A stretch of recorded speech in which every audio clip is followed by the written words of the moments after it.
Hello, everyone. This is BL Allison.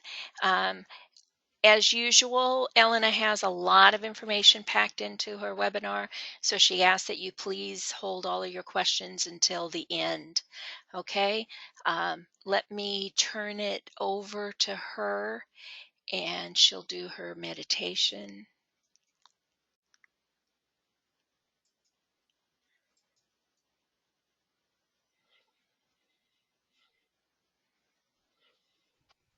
Okay.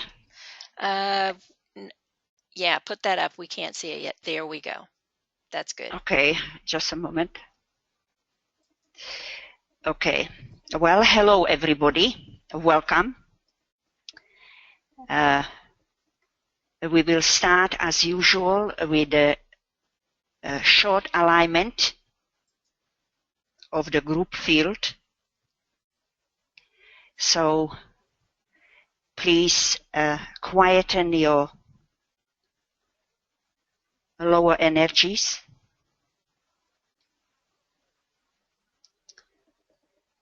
And focus the attention in the head. And imagine the light of the soul pouring through the mental body, integrating the personality.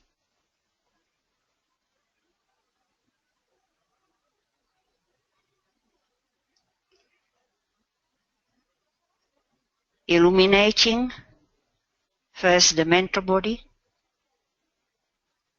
with a white golden light,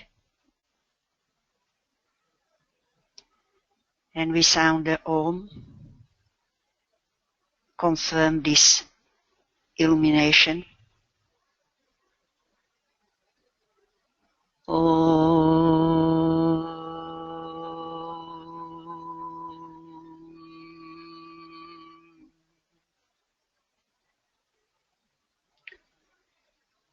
Purifying the astral body.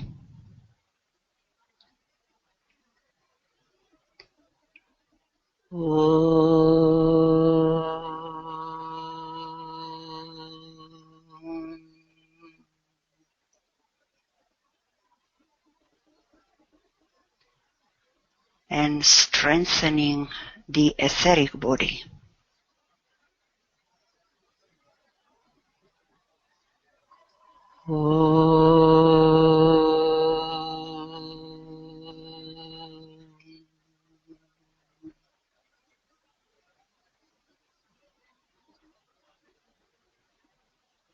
And we visualize the three lower bodies, the threefold personality, as being unified with the white light.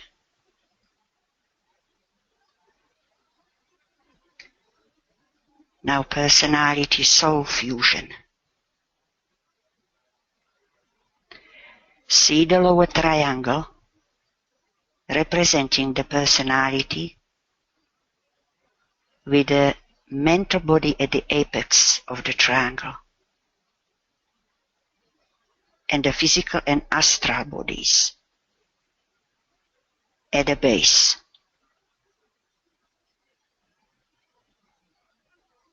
And the apex of the triangle is pointing upwards. Above the lower triangle, see the brightly lit higher triangle, representing the soul, with the apex of the triangle pointing downwards.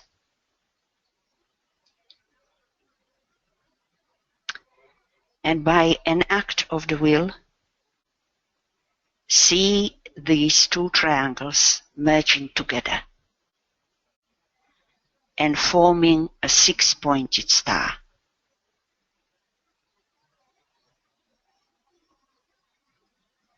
See the six-pointed star as a shining sun,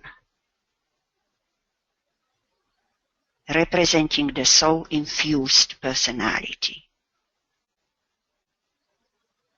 and sound the silent Om to confirm this fusion.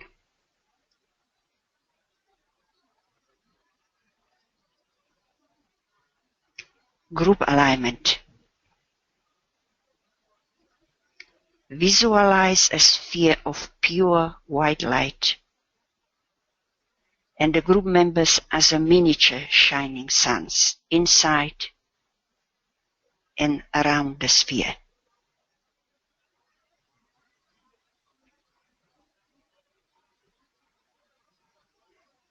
See a sphere of light linking the heart centers of all the group members.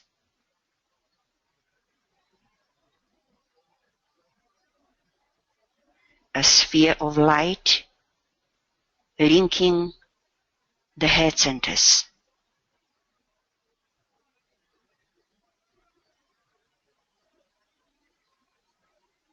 And a sphere of light linking the ajna centers of all the group members.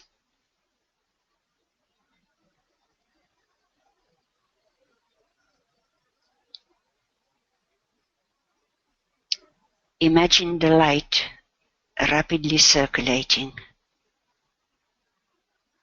through these three spheres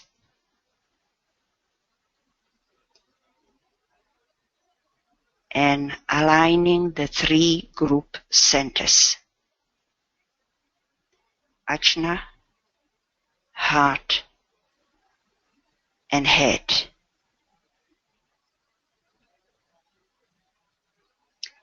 Into one mind, one soul, and one will.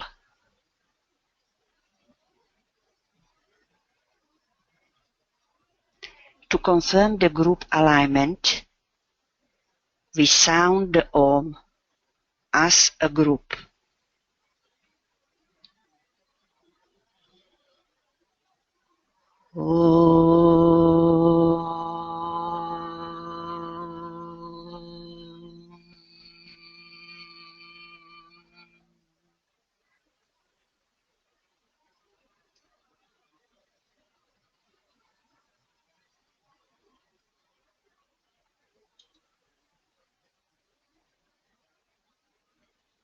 Thank you, everybody.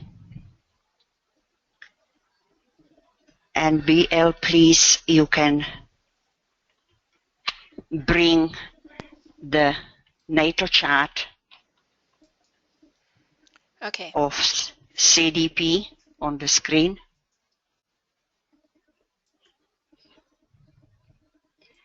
As big as possible. Okay, that's as good as I can get. Okay, fine. And now,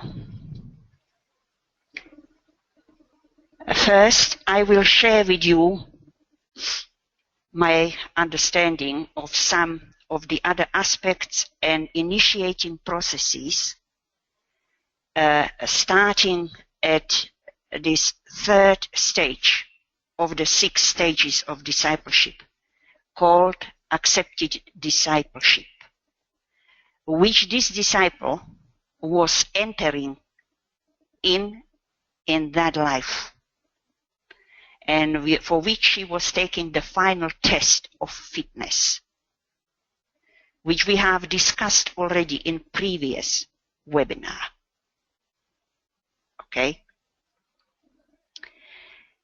So this stage, we can say it's the most important on the path of accepted discipleship, because technically speaking, we can say that this is the emergence of a true accepted disciple. And so all the processes which we're going through at this stage and which are initiated at this stage are very important. So the technique of fusion starts to be used at this stage in addition to the technique of integration, and both start to work together until the third initiation with the emergence of the soul-infused integrated personality. Okay? We have already seen that she has already utilized both of these techniques of integration and the technique of fusion when she started to build her garden.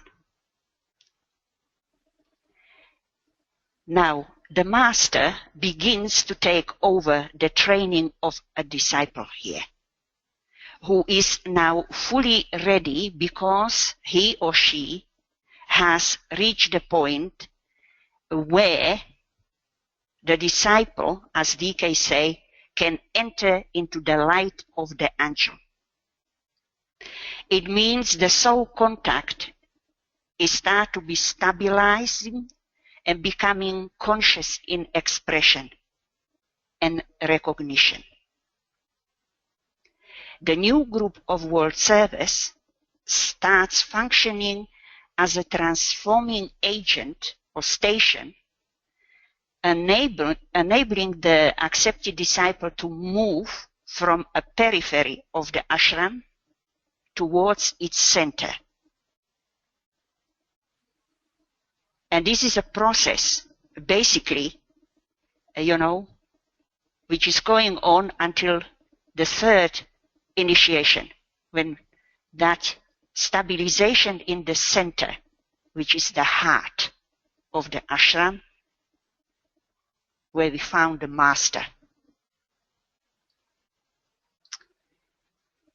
Now the disciple knows that he lacks love up to this point,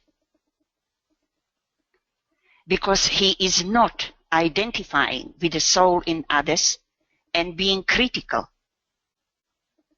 of other people. At this stage, he starts to ponder and meditate upon the meaning and significance of love, its origin and its expression through the soul, and thus initiate a process of developing a loving, in a spontaneous, detached way, detached love of the soul. And I recommend you to read the passage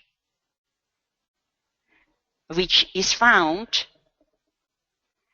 in DINA 1, page 735-736, where DK is speaking about this stage 3 of accepted discipleship, and is discussing there the distinction between love and will to love.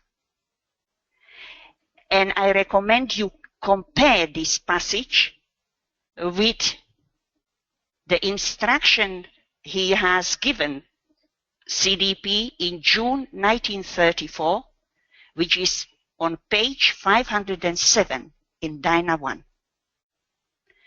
And you will find some fundamental relations confirming she was entering this stage.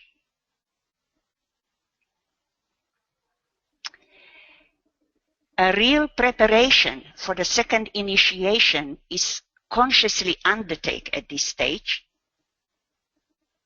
because by then integration has been stabilized to that degree that the disciple is ready to subject himself to hierarchical impression and to absorb with profit the radiation of the hierarchy, and thus enabling the accepted disciple now to take the second initiation.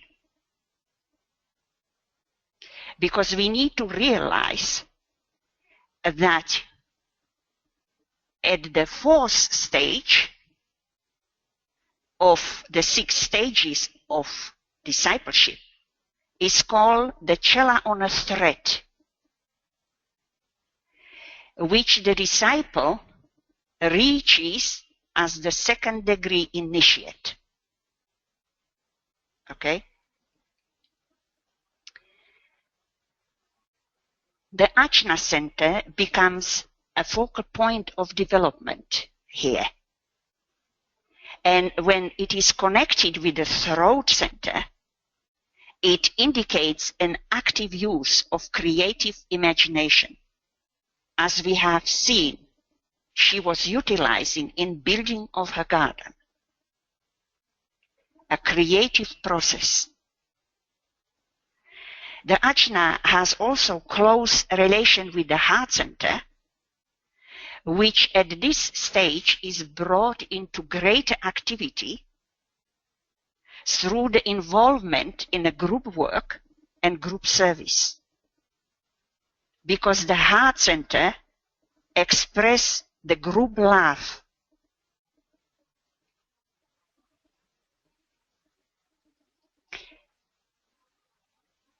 During this stage, we're going also through a transition process, which is initiated at this stage from the mystical to occult consciousness. The mystical consciousness, or that innate sensitivity which leads to higher vision and culminates in taking of the second initiation, represented by Neptune and the sixth ray. Towards the occult consciousness, or that intelligent fusing condition which produces the scientific advancement of the higher and lower self, through the intelligent use of the mind under the fifth ray, Venus, which represent also the intelligent love, and culminating in taking of the third initiation, where the path of accepted discipleship as a whole comes to the end, and there is emergence of an initiate.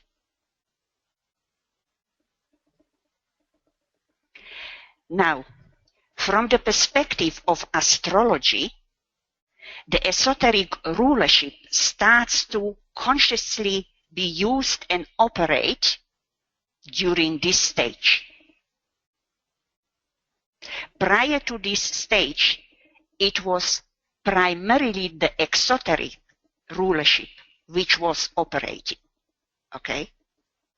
From this point, both the esoteric and exoteric rulership start to work together, with the esoteric rulership achieving now more conscious recognition and utilization.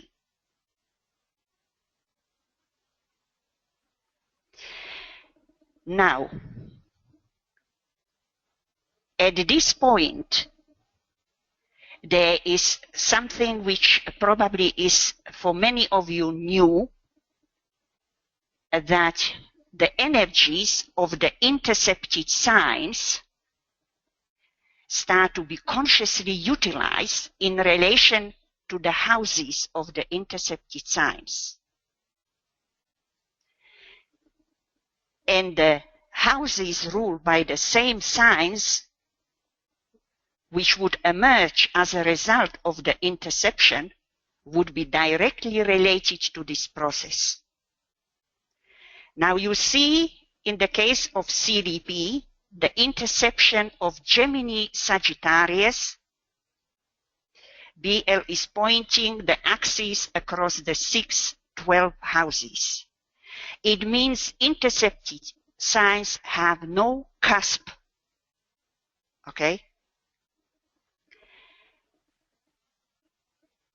That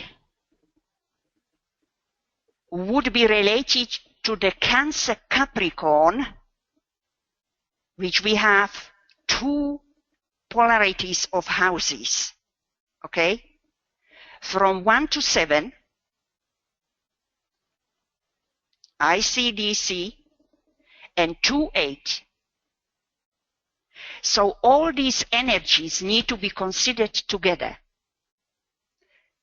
Okay? When there is involvement of the ascendant, as is the case with this disciple, a Cancer ascendant, it indicates immediately an important development in the life of the soul.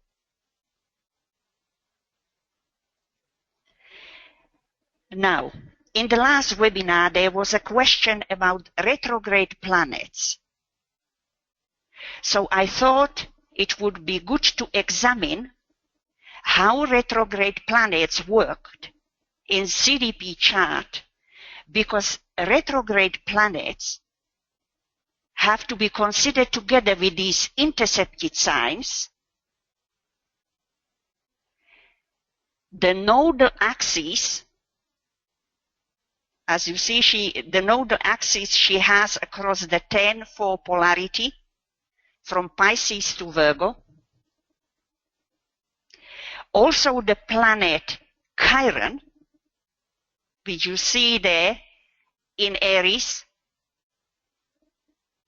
which has its relation to Virgo in its adjusting energies, and Sagittarius in adjusting the direction and guidance. And is the most important planet in adjusting, integrating, and directing processes. Okay? The nodes, the moon nodes, are related to contacts with the soul, the spiritual triad through building of the Antakarana, and also contact with the soul and the master through karmic relations. Thus, the moon nodes not only influence the karma, but also the inner and outer contacts. So when we look at her natal chart, we see she has been born with retrograde Jupiter in Sagittarius and Uranus in Sagittarian decanate of Leo on the cusp of the 3rd house. And this gives us immediately a first hint of a close relations between these two planets, because they both rule the Aquarian house, 9th house, where Uranus is the exoteric ruler and Jupiter the esoteric ruler. And the 9th house, among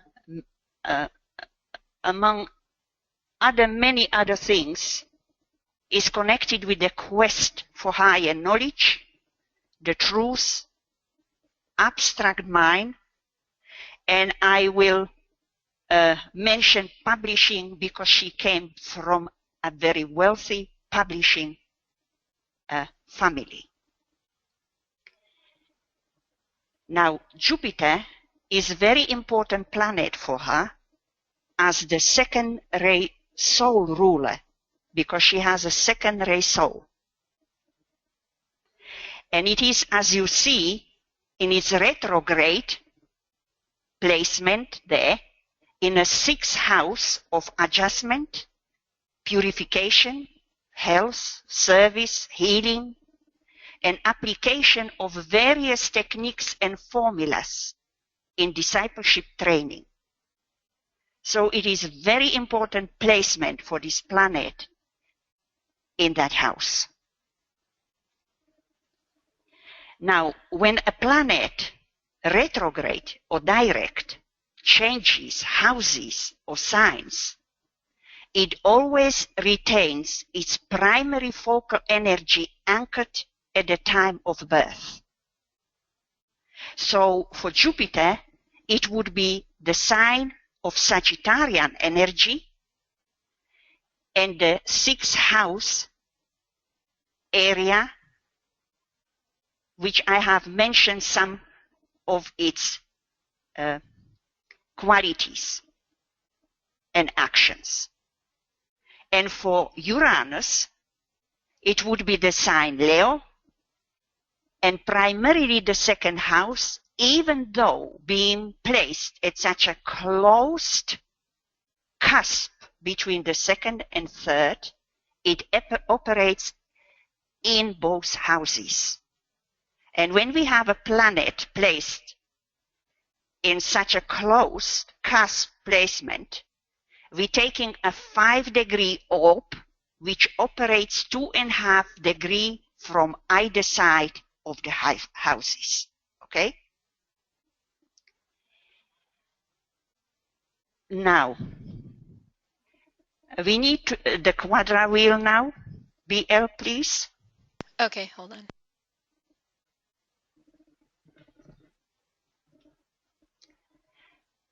With the date of the 27th March, the year 1889. Okay? I would just bring a point here that BL has no minutes in the planets, only the degrees. Okay? But I will be mentioning those minutes, so because they are important. Okay? So her Jupiter retrograde remains retrograde from the birth until her death in 1940. That's where she died. That was her year of death. So the retrograde motion of this planet stay the same, retrograde.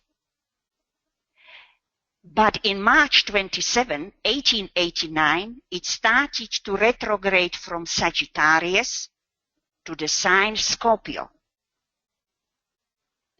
and thus indicating she had to face a very important test in that Scorpio, which is a Scorpio not only rules the path of discipleship, but it is the major testing sign.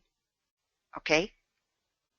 We are learning very important, we're getting important information through this exercise looking at the integrate planets, because we are learning a deeper meaning and significance why a particular planet is either changing motion, sign, or houses.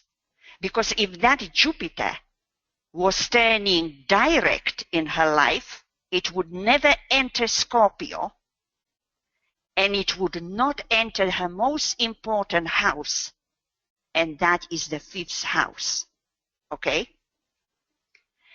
Now, BL, if you can bring the wheel to the year 1905. What month? Okay. February 2.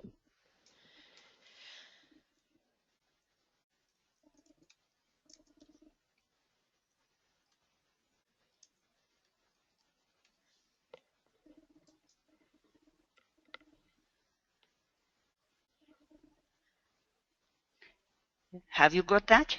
Yes. February 2, 1905. 1905, February, from the 2nd to the 3rd, the progressed retrograde Jupiter in Scorpio is moving from the 6th into the 5th house. Okay? So if you move the date that the Jupiter is found in the 5th house, just the day. That's okay? it. I did. I moved it forward one day. Okay, thank you. So this is a very important transition for the retrograde planet. Okay? The 5th house, again, has a many energetic levels, but I'm mentioning the one which are important to this process, which we would find is important. It is the creative imagination area which she was already utilizing in her garden building. The creative and procreative activity, it means it is the house of children, and the expression of the lower and higher self. It is also the house of the causal body, okay? And all the qualities which we accumulate through all our incarnations. Up to this point, obviously, for this disciple. As you see, that the natal moon is placed in Scorpio, in that 5th house. Okay? And it is in the degree of Scorpio, which is the 4th test of Scorpio, dealing with fear, which was her major blocking energy. Okay? So the movement of that retrograde Jupiter into this area in Scorpio is significant. Okay? Being her second ray soul planet. Now, if you bring the chart now, BL, in the year 1913, June 1st,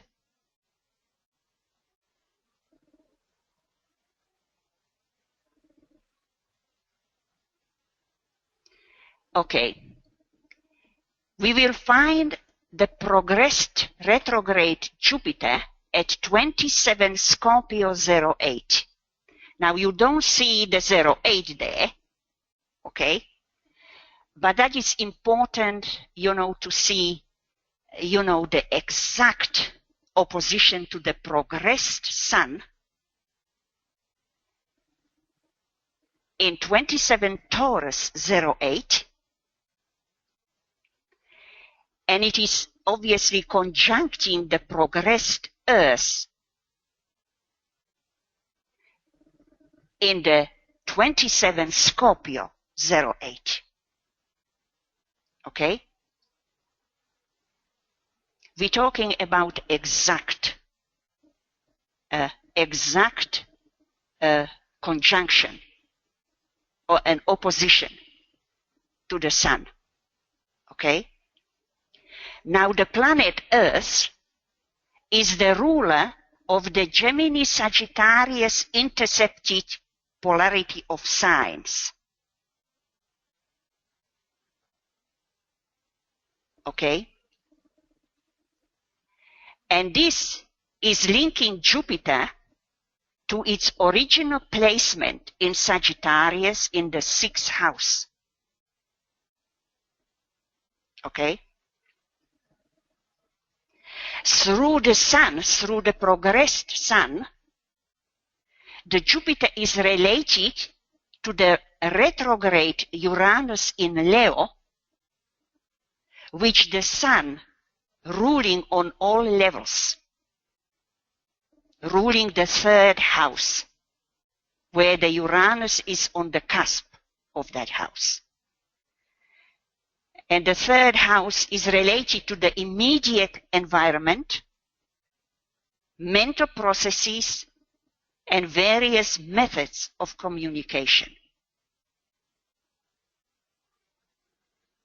At the same time, the progressed retrograde Jupiter makes an exact aspect to the progressing node axis across the 410 houses in 27 Virgo Pisces 08.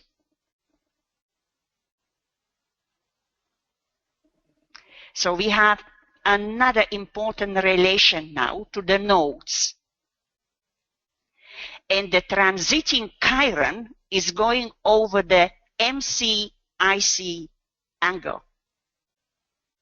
Pisces, Virgo,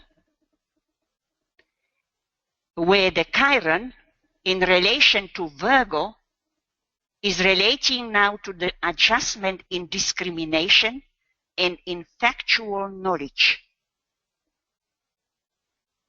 And Sagittarius in adjustment in a future direction. Now in June 12th, in the same year, BL, June 12th. Same date? June 12th, same year. Okay, I'm sorry. Yes. Hold on. Yes. There. Same year, but a different day. June 12th. We see the progressed ascendant in 2 degree Leo 17, reaching an exact square to the natal Neptune in 2 degree Taurus 17. Now Neptune is her most important planet because it's the esoteric ruler of her Cancer ascendant, indicating the soul purpose. It is also the ruler of Dharma, Pisces, midheaven, which is in Cancer decade of Pisces, where Neptune is also the soul ruler.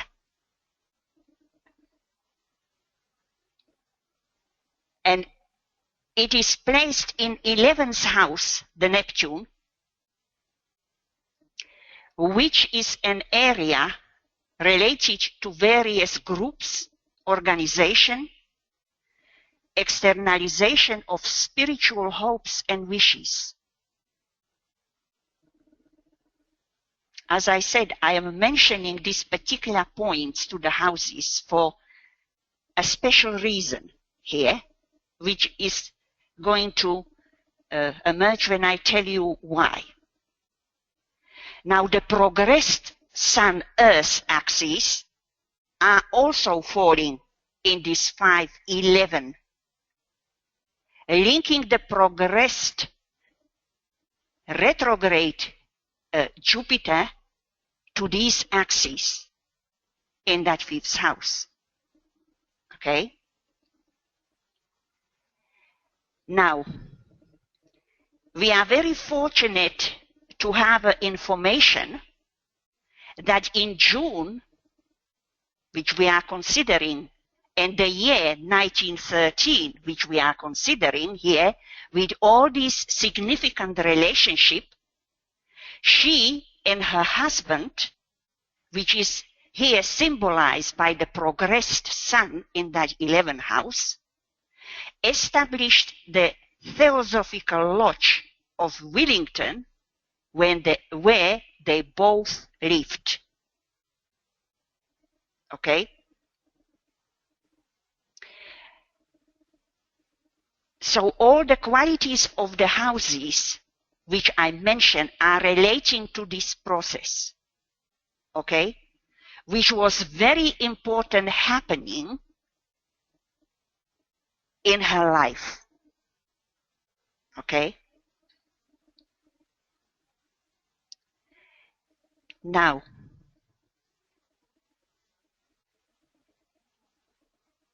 could you bring the wheel to the year 1931, November 10?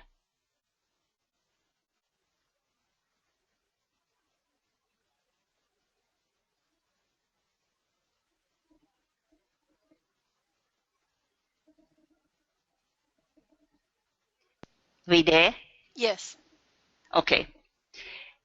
So, as you know, this was the month and a year of her first instruction given by DK to her.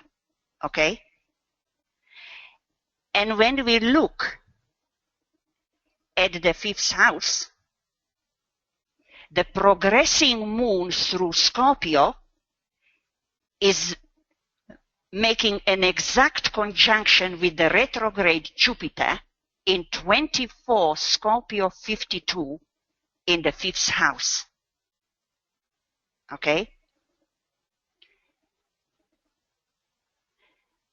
Again, we have two moons here now. The natal moon is also in Scorpio, in the 5th house. And so there is immediate link here between the progressing Moon-Jupiter conjunction, indicating the importance of Scorpio and the 5th house. Even though C.D.P. met or was in contact with DK prior to this instruction, the process already started, but this was the official sort of starting point or anchoring point, okay, where he, started to take her training on using the techniques and formulas in the process of training, which is the primary function of that Jupiter in the 6th house. Okay?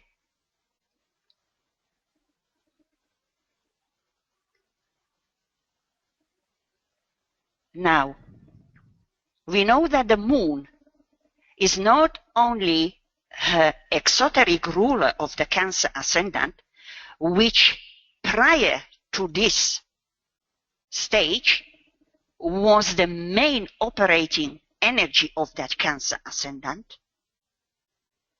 It is also the ruler of the Cancer decanae of the Pisces midheaven, Dharma, linking the ascendant to the Dharma, soul purpose, duty, obligation. It is also the esoteric ruler of the Virgo IC or 4th house, which is related to the ashram and the master. So here is initiating process under the training of the master and her approaching the ashram. Jupiter is also the exoteric ruler of the Piscean Dharma, okay, of the Sagittarius intercepted in that 6th house, and also the esoteric ruler of the 9th house of the higher mind, the direction upon the path towards a higher knowledge, and training under the direction of the master through utilization of those various techniques to bring the personality under the control of the soul, utilization of the creative imagination, and in constructing of the Antakarana, which is represented by the 3-9 house polarity. And there we see the significance also of that second retrograde planet, Uranus. Okay?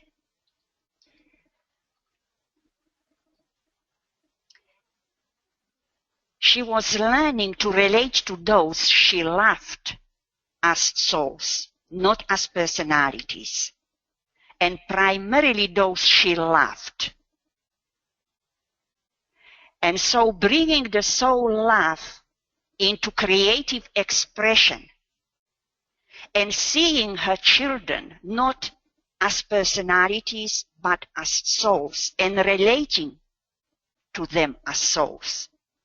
And that's why her children represented the testing ground for her, the moon in Scorpio.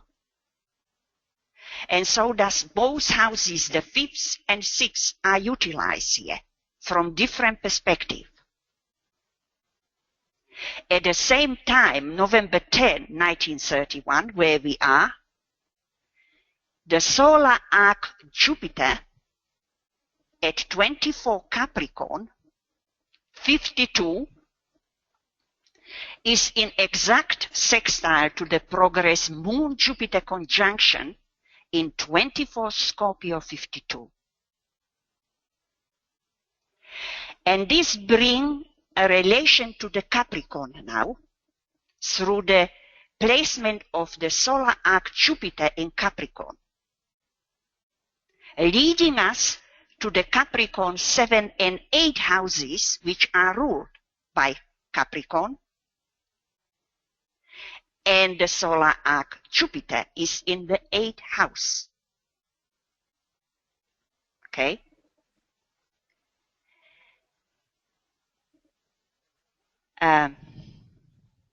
This brings also relation the other angles, like the ascendant descendant with the moon and Jupiter in Capricorn. Okay? So we have IC, ascendant descendant, MCIC, again related here. Okay? Now, I would like to sort of bring more into attention here our intercepted signs in relation to the retrograde planets, because they have slightly different processes but related to each other. Retrograde planets are moving inward, contacting the inner levels, the soul levels here, which need to be utilized in order to harmonize, balance, adjust the form or the personality to the soul. And it is the soul which is the adjusting energy. Okay? Now the intercepted signs represents the spiritual or inner levels of energies, particularly for this disciple, the soul level, which are not used or consciously recognized or expressed. That's why they have no cusps. And thus need to be brought up into conscious expression. And then we can say symbolically these energies of the intercepted signs are anchored by the degrees on the cusp of the houses, but this necessarily would require a new chart and a new incarnation for this disciple. Okay? And it would depend to what degree she will manage to bring these unrecognized, consciously unused spiritual energies, to a full outer expression. So you see these retrograde planets and intercepted signs, how they are working more like in a different direction, but they are working together. There is a powerful relation between them, as we are recognizing through the aspects of the progressed solar arc planets, nodes added to it. Okay?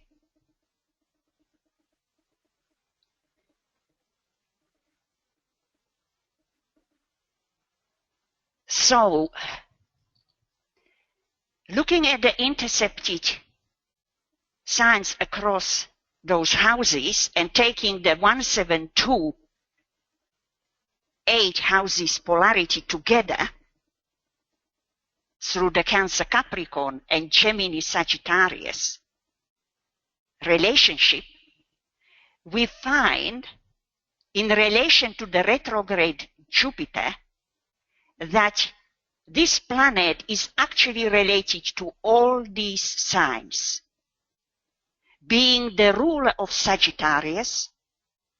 It has its detriment in Gemini, its exaltation in Cancer, and its fall in Capricorn.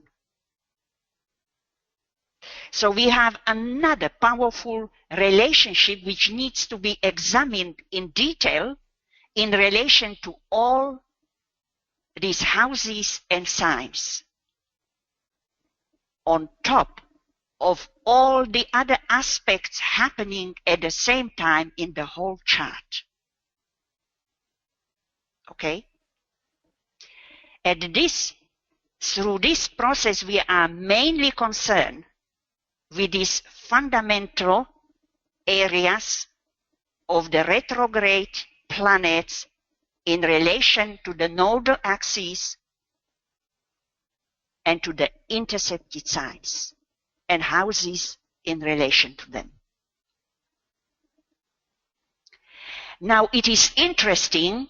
Would you, BL, bring the chart to the year 1906, 20 January?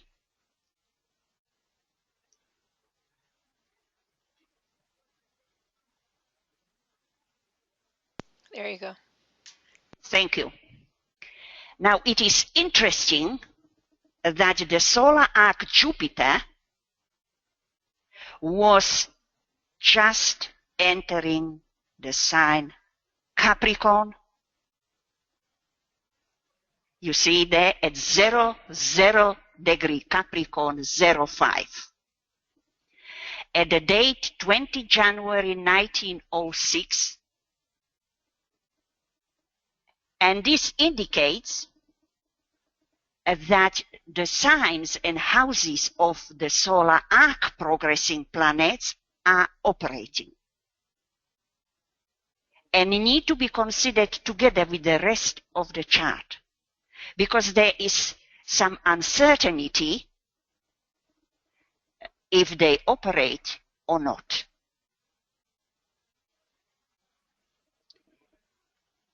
Now you see why 20 January 1906 this Jupiter star to enter the sign ruling the 7th house, because this is the day and year when she got married.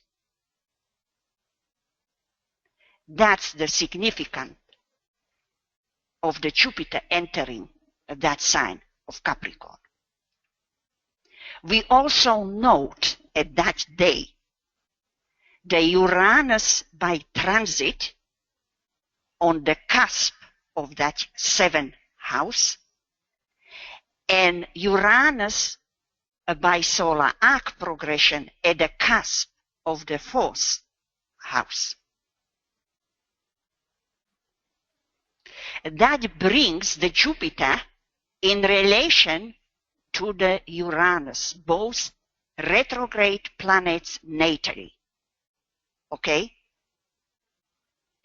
Now, I don't want to go into any detail, enlargement of this placement, only bringing to your attention to that Uranus, that generally when Uranus is found in the 7th house, there is divorce.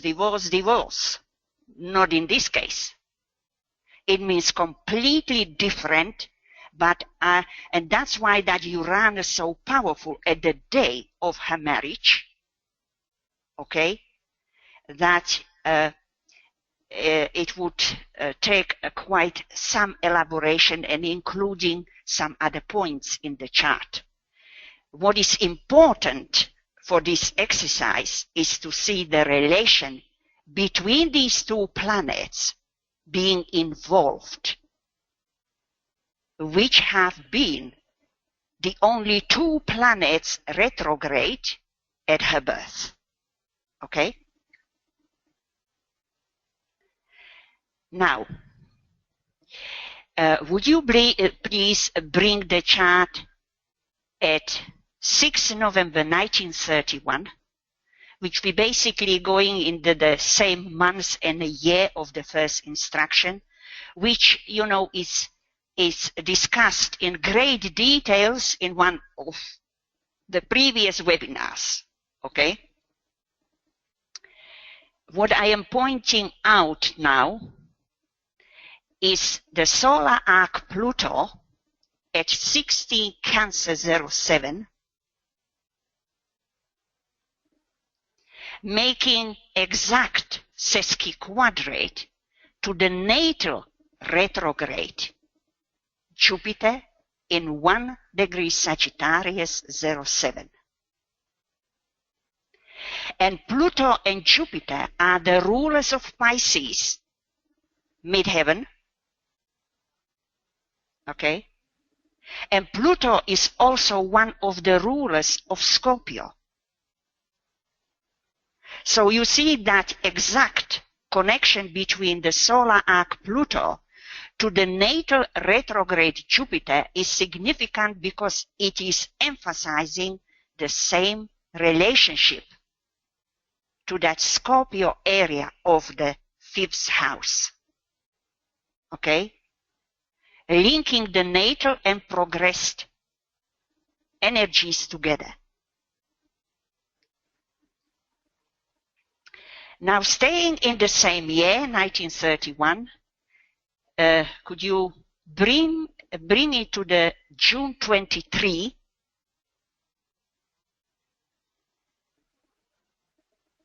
Still the same instruction.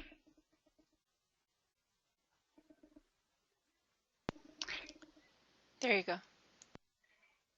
Transiting Jupiter in 24 Cancer activates the solar arc Jupiter at 24 Capricorn, right? Also the progressed Venus at 24 Cancer in the 2nd house. You see the alignment there? Venus being the ruler of the Libra 5th house, very important planet.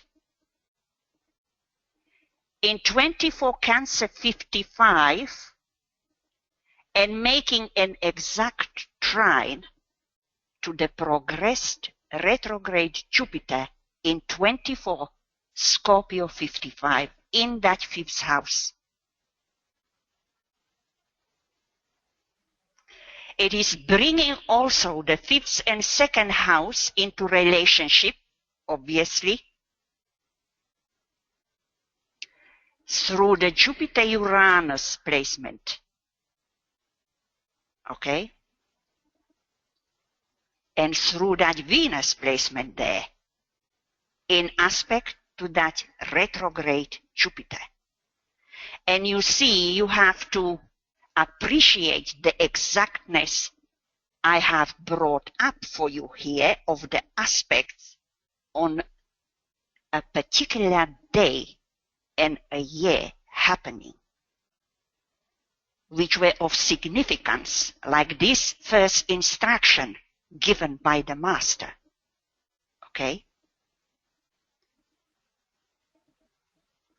And in that first instruction, you know, DK was telling her to achieve an inner poise, Libra energy.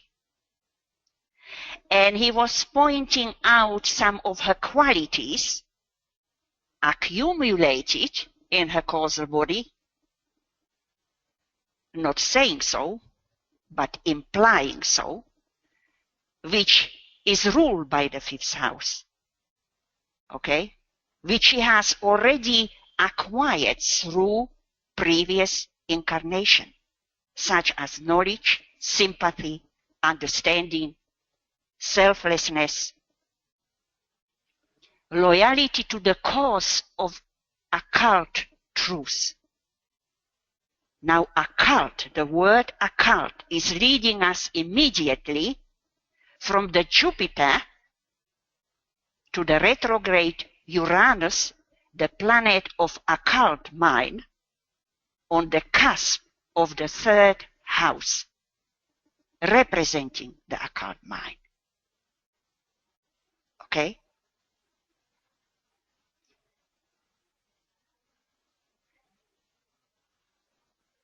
Now, focusing now more on the Uranus as the 2nd retrograde planet, is in 15 degrees Sagittarian decade of Leo 54. Okay? And we saw the link to that Jupiter. And Sagittarius, being in Sagittarius, and Uranus is in Sagittarian decanate. Okay? So you see the further relationship to that Jupiter in Sagittarius at birth. And Jupiter-Uranus rulership of the 3-9 houses polarity emphasize the occult truth and its development, where I mentioned the transition from the mystical to the occult consciousness at this third stage of accepted discipleship. Now Uranus in Leo is in its detriment. It's indicating the lessening of the power of mind, symbolized by Uranus, and increasing power of the soul starting to use and to control the mind. Soul-mind alignment, soul-mind infusion. Okay? Now, you don't need to bring this year up. I will just make a statement. Everybody who is interested can find that out. That Uranus retrograde, from retrograde, turned to direct in the year 1888 and entered the third house in the year 1920 and stayed in direct motion until her death in 1940. And this is the process, among others, indicating the development of the occult mind, which DK already mentioned, you know, her recognition of the occult truth. And truth is related to Sagittarius and the 9th house. Now, Uranus was very active at the time of her father's death, which we are fortunate to have, and which is 26 November BL 1904.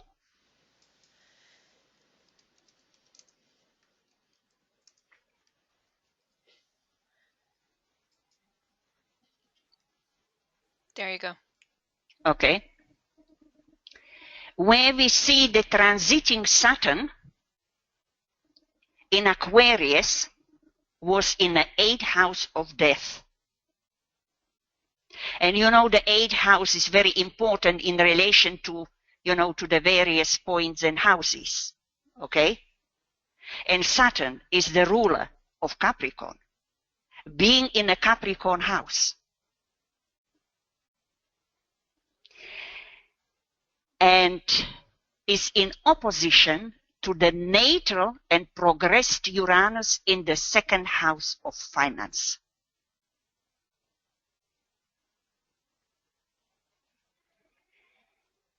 And also is ruler of the Aquarian 9th house of publishing.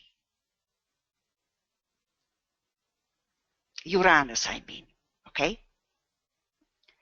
Her father was the head of a very wealthy family in publishing business.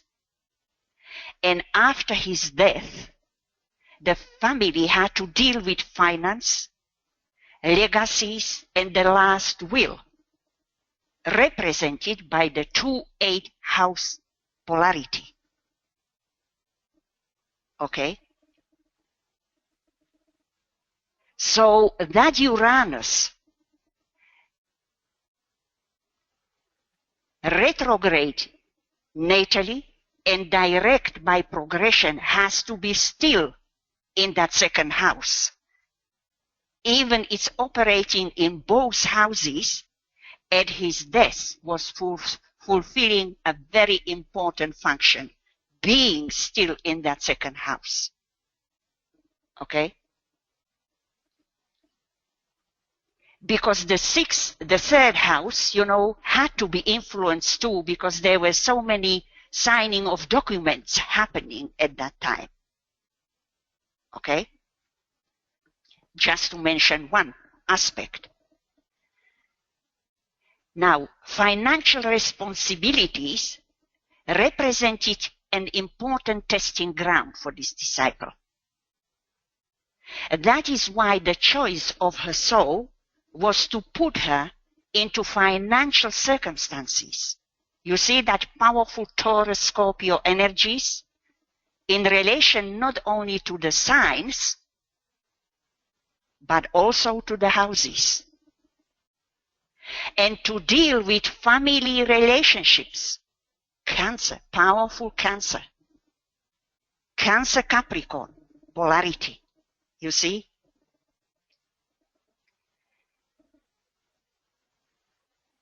Now, in the same date of the death, the solar arc Uranus in 13 Virgo 45, exactly on the cusp of the fourth house,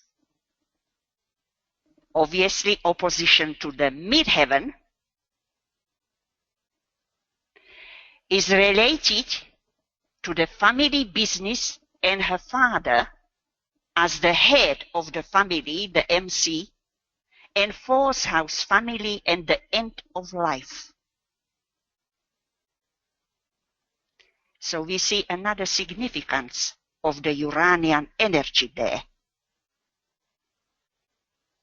And that was my very important rectifying point of that Uranus, to come to the exact degree of the MC-IC angles at the day of his death. Okay?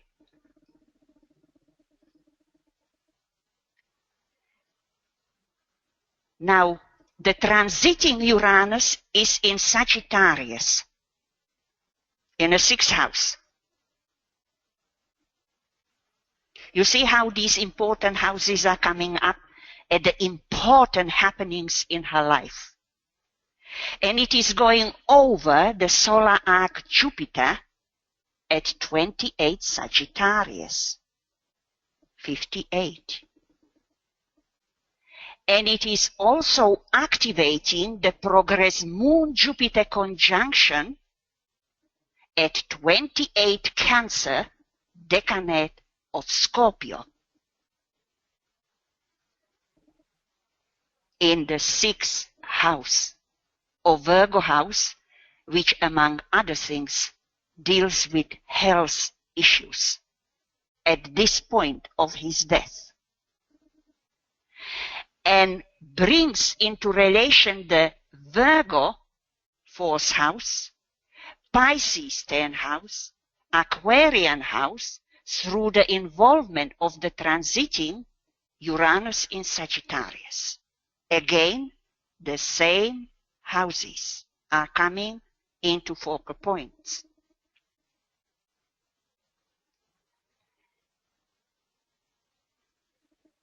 And also to the intercepted signs, okay? Because Gemini is related to the Gemini house, the third house, okay? Sagittarius, to the ninth house, and to the planet Jupiter, and the houses 6 and 12, Pisces, Virgo, MC-IC polarity of relinquishment, renunciation, adjustment, and end of life cycle.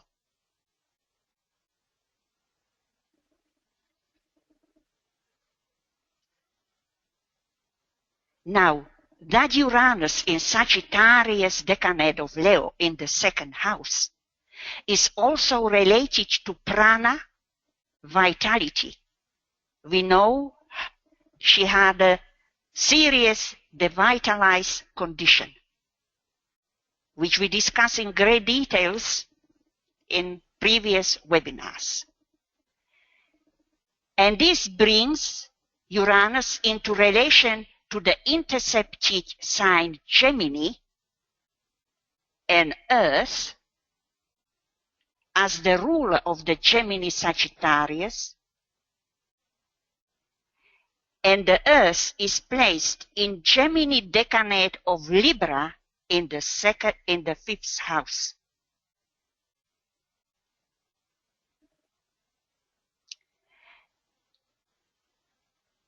So Uranus in the 3rd or Gemini house brings focus on the etheric body and its structure.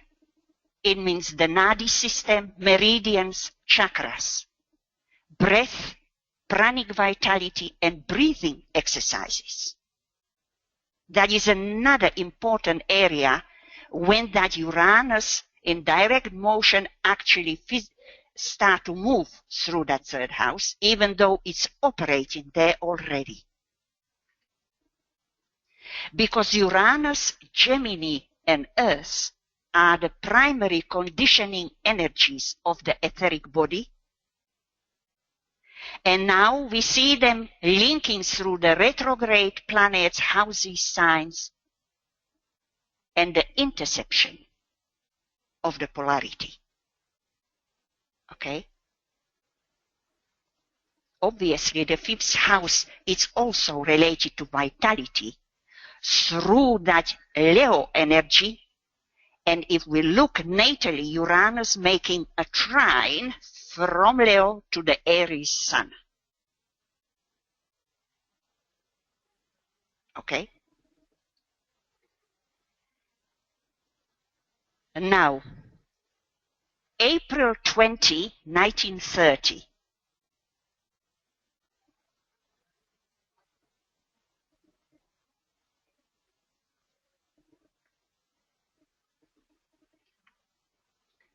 This is just prior.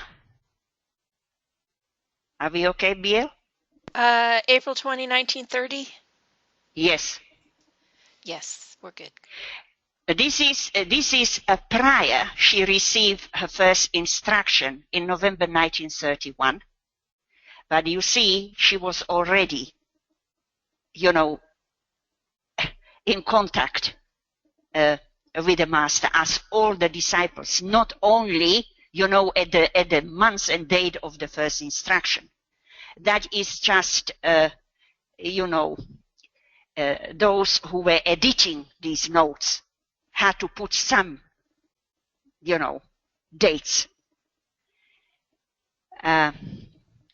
What we see in April from 20 to 21,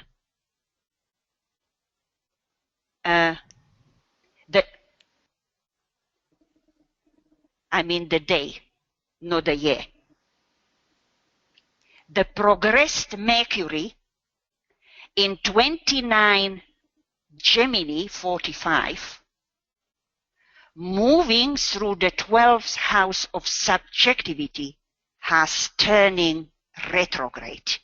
Could you put it on 21 day, next day? There you see that? So here we have a planet who she was born with in a direct motion. Can you point out that natal Mercury in Aries? But at this date, April 21, 1930, just when she was already dealing with her master, this progress Mercury going through Gemini, remembering that DK is under strong Gemini, and Mercury, the most knowledgeable master, and it's turning back towards the 12th house, where it had to fulfill a very important function, this planet. Because if it didn't turn retrograde, it would have moved into the 1st house, right? So what we are learning here are deeper meaning and significances between a changing of a direction of a planet from direct to retrograde or from retrograde to direct. And at the particular stages in our life and of the path. Because we're dealing with esoteric astrology here, okay? Even though up to this point, okay, major happenings were happening, okay, on a personality level and problems in relation to the personality. And now is entering a powerful soul coming up, bringing the intercepted sign energies to the surface, and the retrograde planets moving inwards. Okay?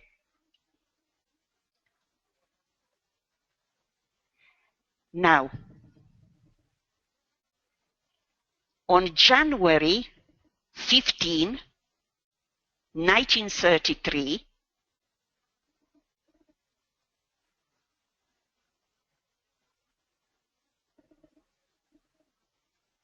Okay. Are we good? Yes. Okay. The progressed Mercury in the 29 Gemini, actually you don't see the minutes, but it was exactly 29 Gemini 29, was making its first contact since it turned retrograde by forming an exact semisextile to the natal Mars in 29 Taurus 29, also placed in the 12th house. Now, this is an important contact because it is bringing together two planets in the critical degrees of the last degrees of the signs in the area of subjectivity. This is a plane, this is a soul on its own plane we're talking about, and of karmic adjustments area. It is the retrograde Mercury here, moving on the inner levels, shifting the mass energy and aiding in the process of integration of the astral body represented by the mass, a very difficult, a body for her, with the mental body represented Mercury, indicating that it is the mind as the highest aspect of the personality, which is the integrating aspect of the three lower bodies. But in this inner level of the soul, it is the soul which is the integrating factor here. Okay? Utilizing the mind. It is the illumined mind. And now we can understand the rather unexpected statement from DK in the instruction of the same year, 1933, but in June instruction, when he made this statement. The integration between your mental body and your emotional or astral body has also been very poor.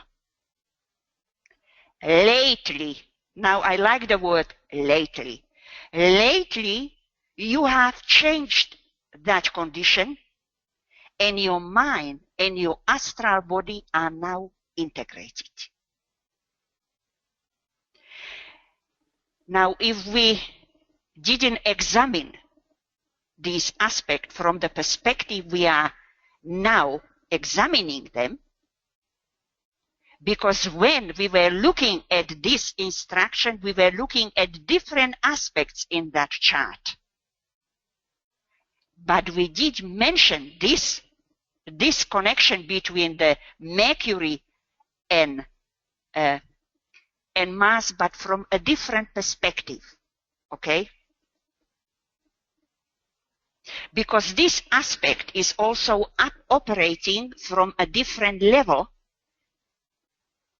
in the third instruction, which we were dealing now in a previous webinar and which we are still dealing with, where, you know, the progressed Mars was in exact aspect to the natal Mercury when he was telling her, don't talk too much. Now is the time to act. Okay? So, you know, the same contact sometimes or similar contacts can be interpreted from number of different levels. Okay?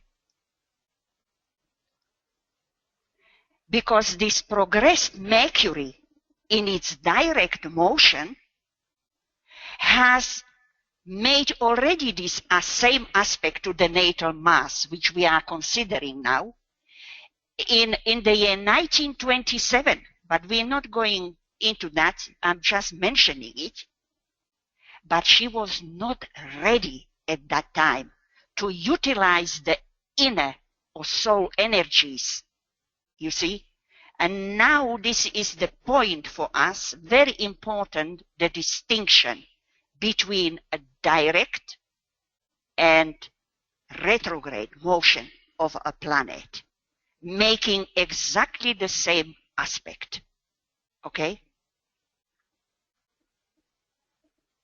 Because now the Mercury, drawing the mind upon the higher mental plane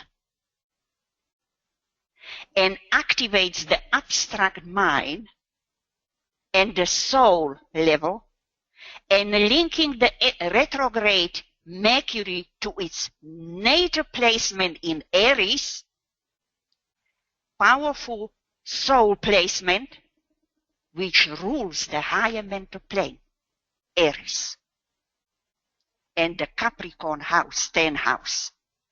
It's the highest level of the mind there represented. So you see, even when we find such a powerful placement of a planet in an esoteric placement like Mercury in Aries, it does not automatically mean we are utilizing that energy. But it is a potential to do so. Okay? It entirely is dependent at which stage of the path we are in, okay, and where is our level of consciousness polarized. These are the fundamentals in order to interpret anything in the chart. Because Mars, you see, is the exoteric ruler of that Aries. And coming now into contact with the retrograde Mercury, linking to its original placement in Aries, drawing the Mars exoteric energy or personality energy of Aries towards the higher mental planes of the Mercury in Aries. Okay? And actually linking Mercury to Scorpio and activating also the Buddhi. And all this is supported by the solar arc nodal axis in 23 Taurus Scorpio, Taurus polarity. Okay? Because they are in the, what degree there? 23. 23. Okay?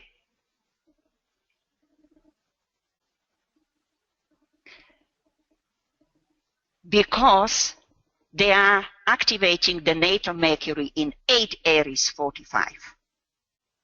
Exactly. Natal Mercury at 8 degree. Okay? I think by semi-square and sesquiquadrate aspect, the nodal axis. Okay? So we have the nodal axis involved in relation to that natal Mercury in Aries. Okay? And that brings the natal Mars in Taurus into relation to Scorpio also.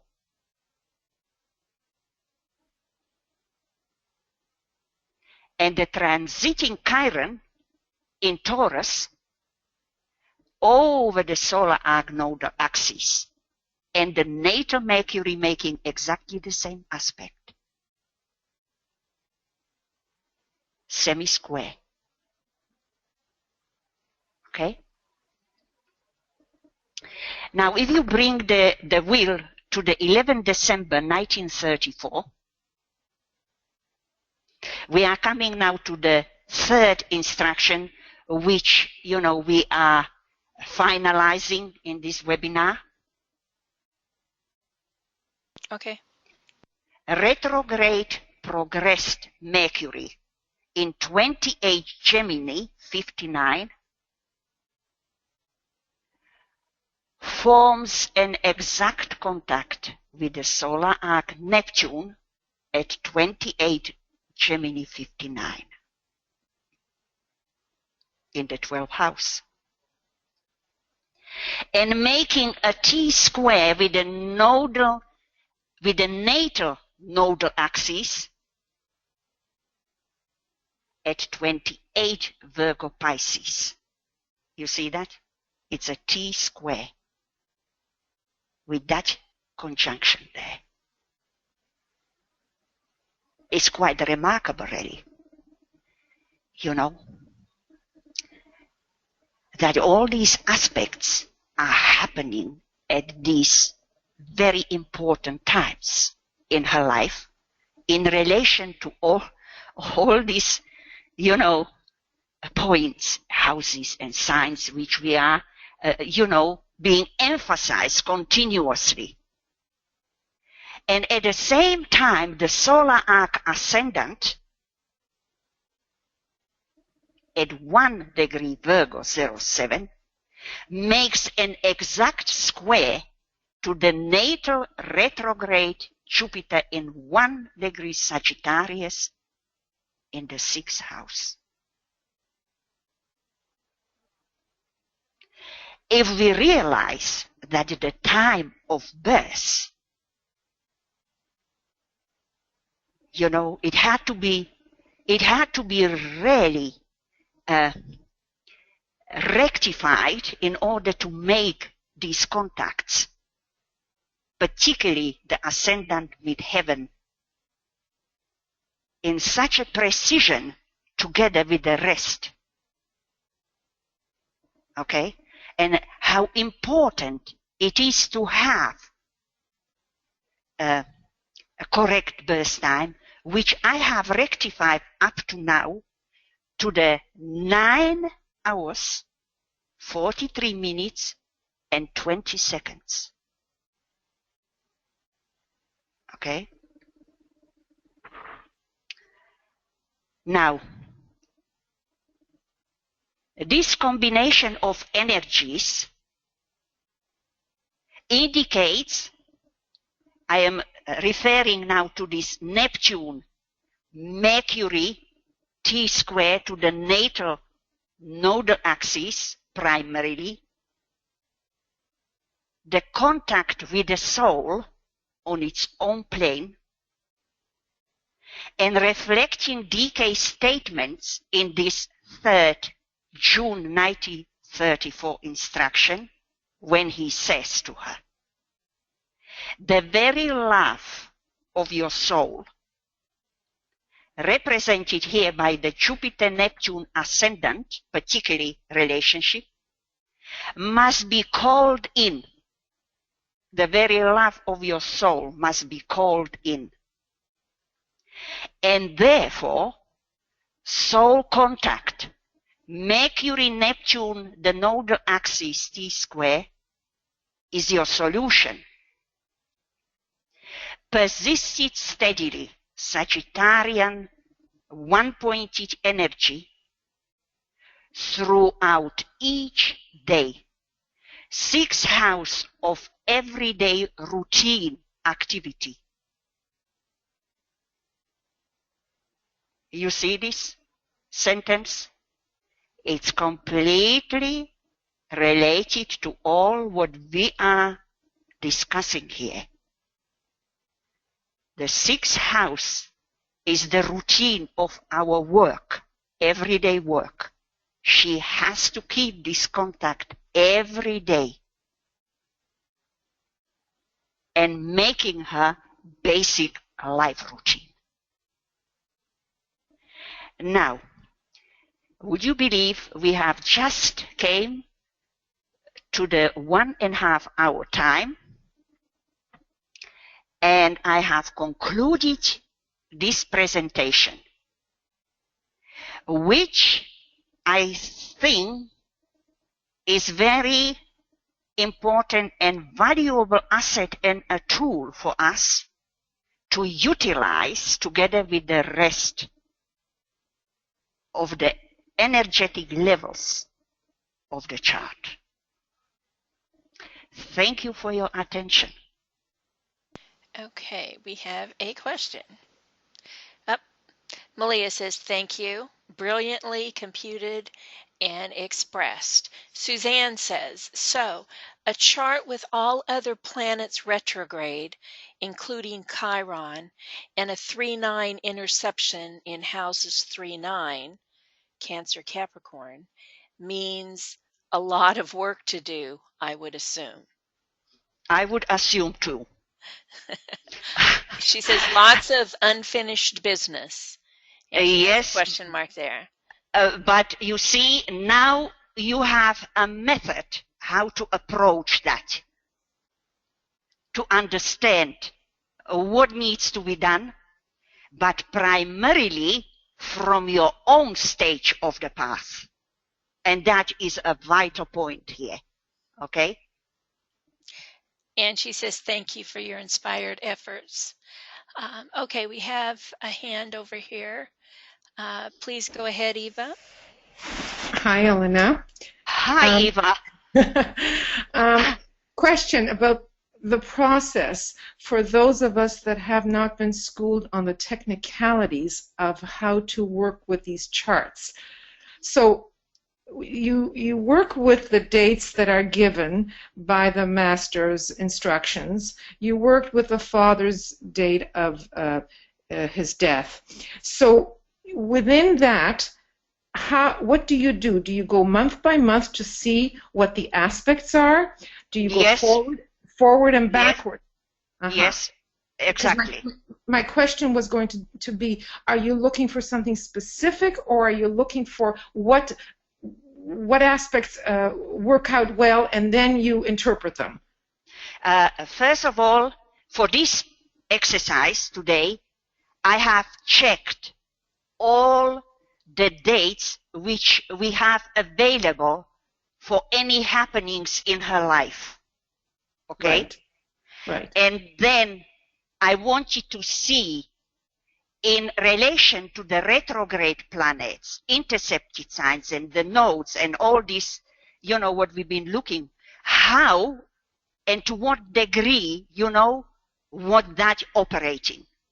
Okay? Mm-hmm. That's how I, for example, her day of marriage, very important information. Her death of her father, very important information to see this process, you see. My main purpose was to see the process at the important dates in her life, and I selected the exact contacts to the day, you see, to see this. Mm-hmm, mm-hmm. Okay? Because I knew what I was looking for. And that makes a difference in approach to the interpretation of the chart. Right. My own experience is I know what I am looking for. Right. I know you've said that many times. Yes. You know what you're looking for, and that's what I'm asking. So you knew what you were looking for on some of the dates, but on others, you just went forward and backwards to see what contacts were made. Yes, because I wanted to discover the aspects, these changing motions of these planets were making, and at which date, okay, and what was happening in her life, okay? And that's why the significance, was amazing even for me, which emerged, when all these different levels of these energies were coming together, you see, with such precision. It took you hours, I am sure. And oh, yes, it's very, very time-consuming process. I am sure, and I for sure so much appreciate this, because it gives me such greater insight on how to approach working with a chart in this kind of way. I mean, it's absolutely fascinating. So thank you very much.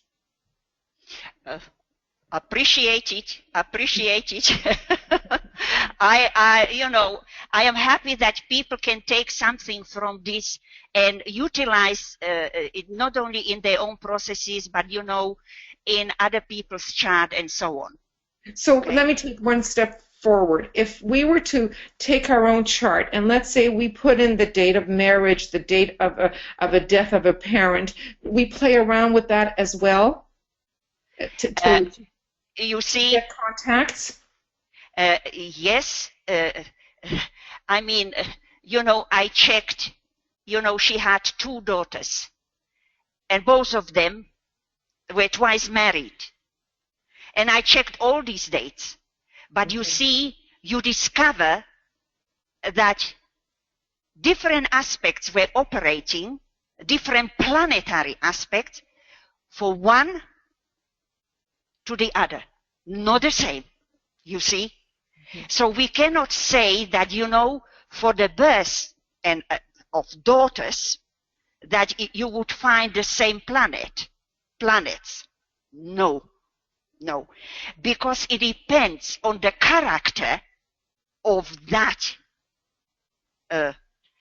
individual, okay, which has to represent it through that energy.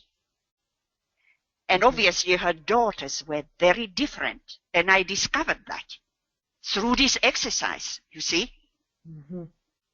Like I had a great insight into her marriage through this exercise, because it took me in a depth, in a greater detail, you see. And that's why, I would recommend, to start to use these different motions, intercepting houses, and the nodal axes are very important. Okay? Something that we don't pay too much attention to. Yes. Because they are contacts. Nodes are contacts. In the past, in the future, in the present. And it's a very karmic relationships usually. See? Thank you. You're welcome. Nice to have you here, Eva. Thank you. I thoroughly enjoy. I listen to all of them when I can, but when I can't attend, I listen to it when we get that the link to it. Yes, because one has to go in one own time, in one own space, and looking more carefully in all this. Okay. Okay, I don't see any other questions. So if there aren't any, then I will say goodbye to everyone, and thank you, Elena. It's very fascinating to watch you go through this, and it's even harder to be your little scribe here sometimes. Thank you, BL, for all your work you've done and your patience. And thank you, everybody, for participating. I hope I inspired you to some new area of work here. Oh, we have another question here really quickly. Oh, thank you. Malia also says thank you to me. But all right, so good night, everybody, or good day or good morning, depending on where you are. See you next time. Yes. Our next one is the 8th of October. Okay, thank you again. Bye-bye. Bye.